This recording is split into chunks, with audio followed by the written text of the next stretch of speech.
Oh, can you throw me a spring tool? I always forget that. Yeah. Yes. All right, so I'm going to start with a pound of, or not pound. I'm going to start with a bag of clay and break it down into my sections for throwing. And oh, I forgot to jostle this up. So I'm going to take this and hit it on the ground on all four sides, just to get the clay kind of woken up and moving. So that's what I'm doing down here.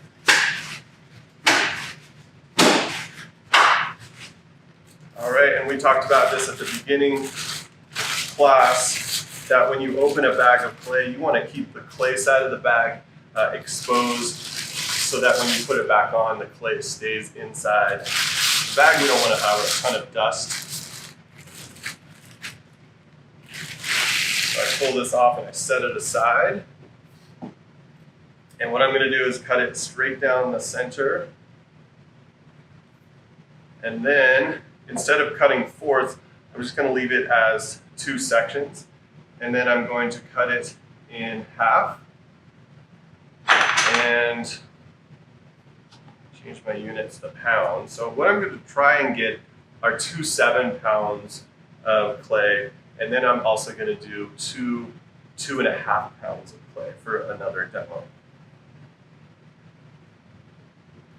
All right, so I'm just adding clay until I get to that 7. So we do have some new people. So if you just say what clay you're using. Yeah, so the clay that I'm using is a Nara Cone 10 porcelain.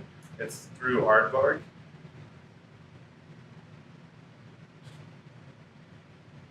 Good question.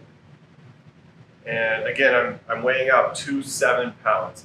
Now, like I talked about in the beginning lesson, this is all arbitrary at first, because for you might start with 2 3-pounds and work your way up to 2 7-pounds. But the technique is very similar. I've worked myself up to 7 pounds where I feel very comfortable and confident doing it. So that's what I'm going to do for the demo here. But for you, you don't have to start with 7 pounds. That's a lot of clay to manage. And then again, like I said, I'm doing the 2.5 pounds for another part of the demo.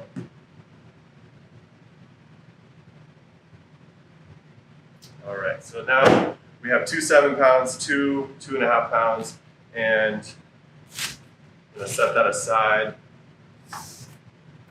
We're going to wedge up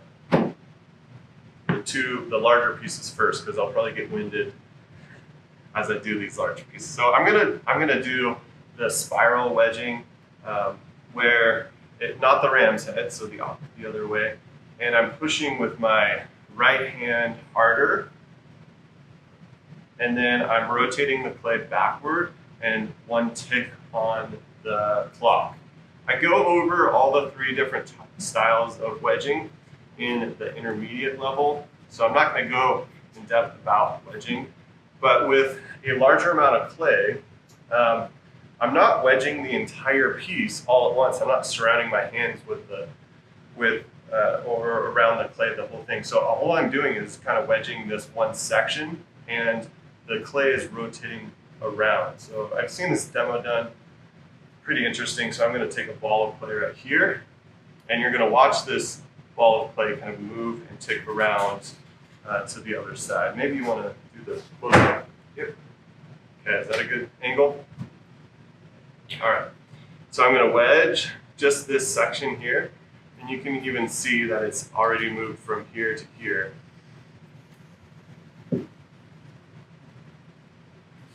And that little ball of clay now is all the way here.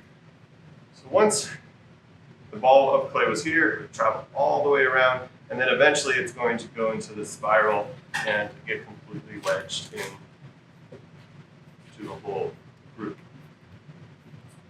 a whole bunch of clay. All right, so 50 times, let's say 48, 49, 50, and then I'm going to finish by trying not to trap any air.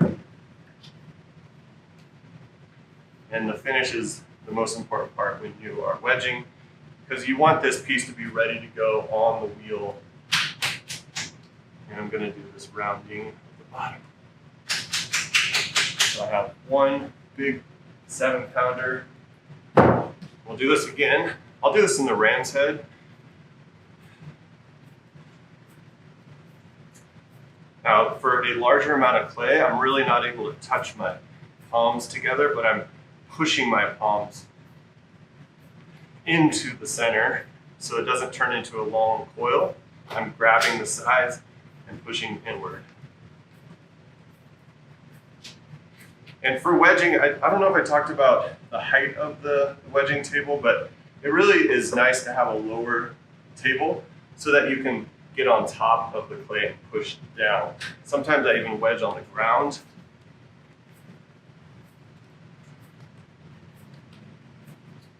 All right, so the finish, this is the croissant finish.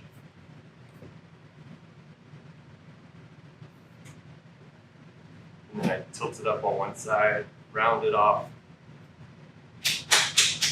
There's my second 7-pounder. So this is my 2.5-pounder, which I don't really need to wedge too much because I could just kind of slap it around and get the same effect.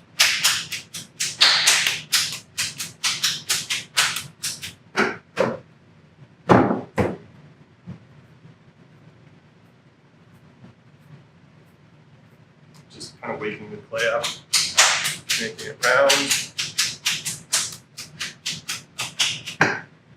All right, and then I have backups. So I'm just going to place a plastic kind of over my clay that I've already finished.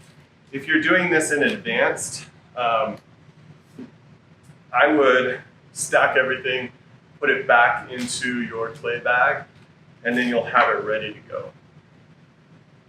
All right, so that's perfect. So this is another 7 pounds, and then I had one already ready to go, so then we'll just have it ready.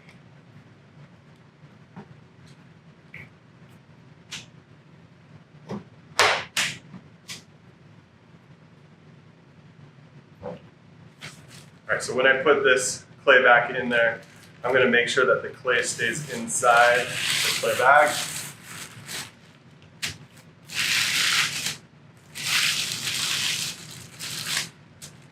Take my twist tie, tie it up, and then this is ready for another session of throwing. I noticed I got some clay scraps, and just to keep everything clean, I'll put these into my water bucket.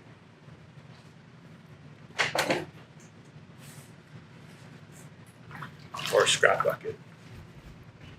All right, one important thing that I recommend having in the studio is a ruler. The ruler is going to give you some measurements, right? It's really handy to have. So have a ruler in the studio, ready to go.